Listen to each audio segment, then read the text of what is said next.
surat An-Naba, gunung disebut sebagai pasak. Betul, pasak, yang sering ditafsirkan punya akar yang dalam dan menstabilkan bumi. Mirip pasak tenda ya.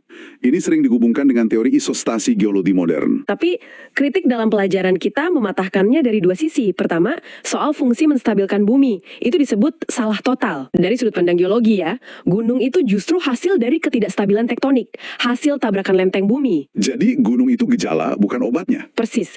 Kedua, soal ide akar gunung itu sendiri. Lagi-lagi, bukan ide baru. Pelajaran kita merujuk ke teks Alkitab, Kitab Ayub dan Mazmur, yang ditulis jauh sebelumnya sudah menyebut tentang dasar-dasar gunung. Jadi wawasannya dianggap tidak revolusioner dan klaim fungsinya tidak akurat.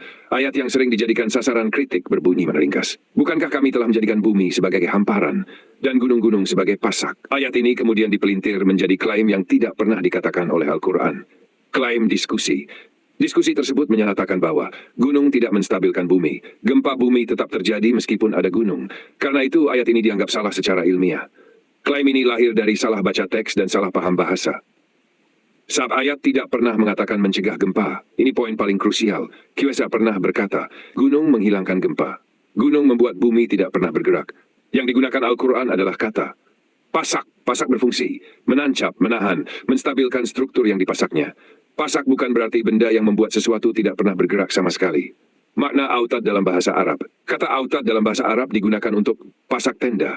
Tiang yang tertanam kuat. Sesuatu yang menahan struktur agar tidak mudah tergeser. Ini adalah metafora struktural, bukan klaim mekanis.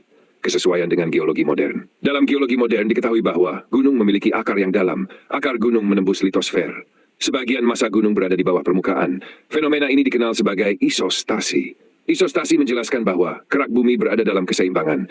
Massa gunung berperan dalam distribusi tekanan kerak. Gunung bukan pencegah gempa.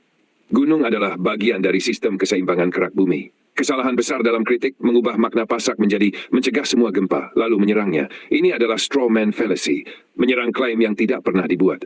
Dua, sudah ada di Alkitab, bukan bantahan. Sebagian kritik berkata, konsep gunung sebagai penyangga sudah ada di Alkitab. Jika itu benar, berarti Alkitab juga menggunakan metafora struktural yang sama. Ini tidak sama dengan membuktikan Al-Quran salah. Kesimpulannya, kebenaran metaforis yang dipakai bersama bukan plagiarisme dan bukan kesalahan. Standar ganda yang sering terjadi.